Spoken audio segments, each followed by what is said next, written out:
Oi, gente! Nós vamos conversar hoje um pouco sobre os tipos de materiais.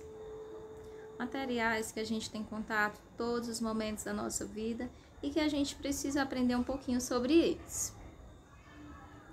Então, os materiais, na minha primeira classificação de comentário, eles podem se dividir em materiais condutores e materiais isolantes.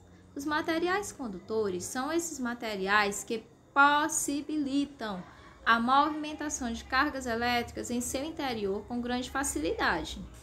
Por exemplo, cobre, a platina e o ouro são bons materiais condutores.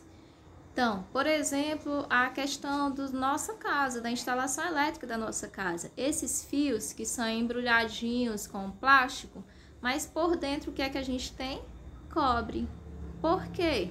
Para que haja uma movimentação dessas cargas elétricas e a gente tenha a passagem de corrente elétrica que vai fazer com que a geladeira funcione, a lâmpada emita luz, entre outros equipamentos que a gente utiliza aí na nossa casa, tá? Então, a gente tem aqui uma imagem que exemplifica bem esses materiais que são condutores, materiais que facilitam o transporte de cargas elétricas por eles.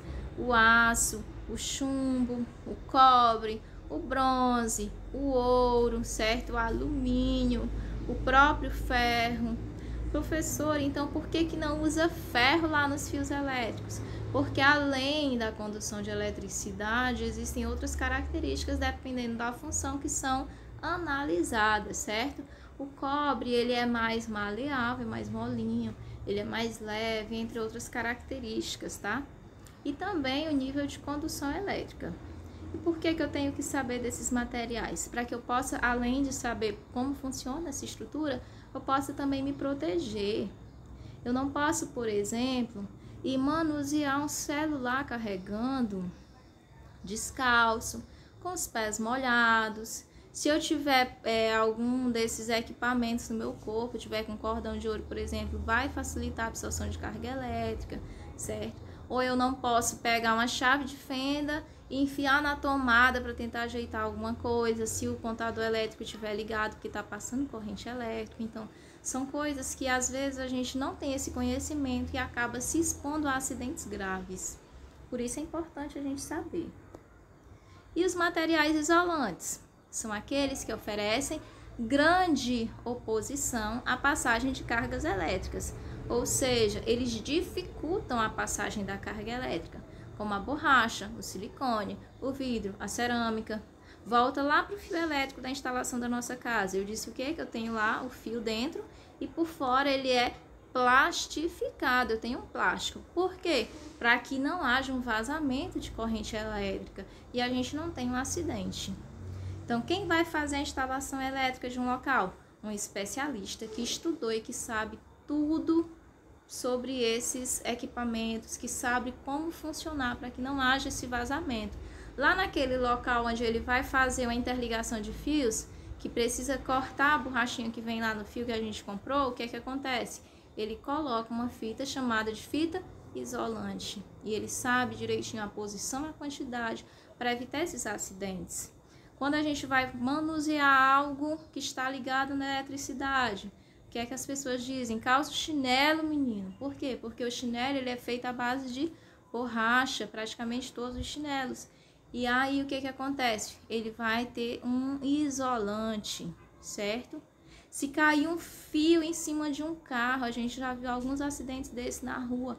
O que é que as pessoas orientam? Você não vai abrir a porta. Por quê? Porque ali tem um campo de proteção, certo? A gente tem lá os pneus do carro fazendo esse campo de proteção junto com porta, com vidro. Você vai esperar chegar uma equipe que vai desligar a eletricidade da rua para que possa ser aberta. Então, são coisas simples e que podem salvar as vidas, tá? Aqui a gente tem a ilustração de algum desses materiais isolantes que a gente citou, como a borracha, o vidro, o plástico, entre outros, que são muito importantes aí no nosso dia a dia. E além dessa classificação em condutores isolantes, a gente também tem os materiais classificados em origem, que pode ser natural ou sintética. Como o nome já diz, natural vem de quê? Natureza. São os materiais de origem da natureza que ninguém transformou ainda. como a areia, como a lã que está lá na ovelha, como o carvão, o arroz, o petróleo bruto que ainda não foi transformado em gasolina, nem em óleo diesel, nem em gás liquefeito de petróleo, que é o popularmente chamado gás de cozinha. Então, os materiais naturais são aqueles encontrados na natureza. Agora, a partir do momento que eles são transformados, a gente diz que o material é sintético, ele passou por uma transformação graças à tecnologia humana.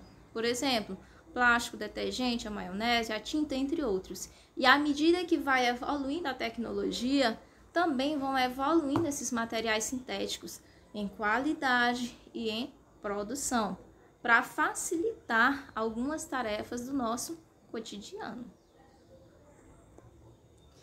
E é isso, a gente encerra aqui essa conversa sobre os materiais, lembrando que eu preciso trabalhar a questão da sustentabilidade sempre, retirar da natureza apenas aquilo que for necessário, tá bom, gente? Então, estuda que dá certo.